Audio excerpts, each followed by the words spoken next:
Grandma squinted against the acrid smoke and rocked back and forth to the beat, hardly moving the rocking chair, just her body, her shoeless feet planted on the porch.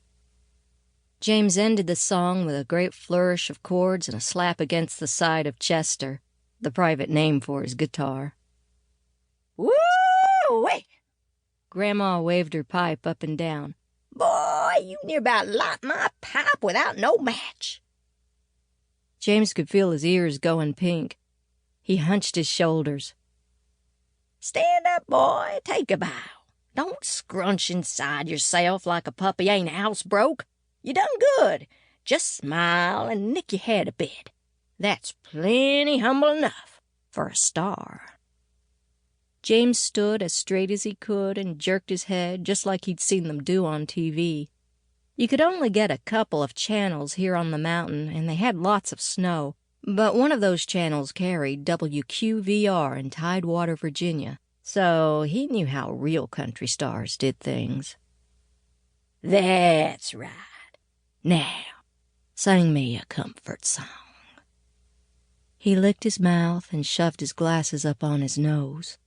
First he hit a few gentle chords, and then, very softly, he began. There's a mansion over there across the river's stormy shore, where my mother waits in glory just for me. Grandma didn't have her apron on, so she bent toward her lap and wiped her eyes with the hem of her dress. Boy, that one will get me every time. She snuffled loudly through the 3 verses and the 4 repeats of the chorus. I'm sorry, he said when the last chord died mournfully. I guess it makes you miss your mama. Mercy, no, she said. I never missed that woman 1/32nd minute. She was a falling down drunk what beat the tar out of every one of us 9 kids. We was glad to see her go, tell the truth. You should have been at that funeral. More like a wedding, everybody so happy they 'bout died theirselves. Mercy, mercy. She took the pipe out of her mouth and leaned back against the chair with her eyes closed. Just a purty song's why I cry. I love to cry, you know that, boy. A song like that's pure delight. And Lord, boy, you sing it like an angel. She began to rock slowly, her eyes still shut. Next funeral comes along, I want you to sing that one with the family. No! It was as if she'd thrown him naked into Carlisle Creek. You know I don't sing for nobody but you. Yeah, she said, rocking and smiling. More's a pity. He began to sweat, he was so relieved. The very idea of singing in front of people made him want to heave his breakfast.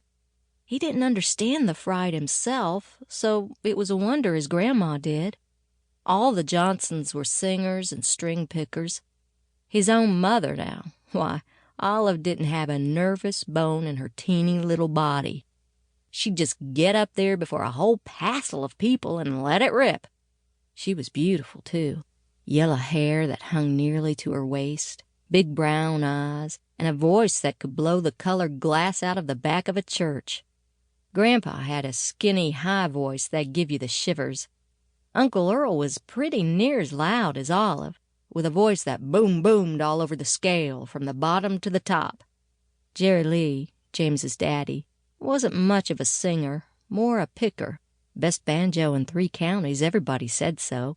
But he sang backup in a sweet, soft baritone that James loved to hear. Even Grandma used to sing with the Johnson family. She taught James everything, except how to want to sing and pick a guitar in front of people. There was no teaching that. Besides, she said, he was still a runt. He didn't mind when Grandma said things like that. It wasn't like when his Uncle Earl picked on him. Grandma had raised him while the rest were off picking and singing. She had a right. He started into the house to put Chester in the case. "Want to stir the beans?" she asked without opening her eyes. He put the guitar away in his room. He called the room his. When Olive and Jerry Lee were home, they all 3 slept in it. Earl slept in the big room where the kitchen and everything else was. The other little room belonged to his grandparents. That was all there was to the house. Nobody had time to add any more rooms.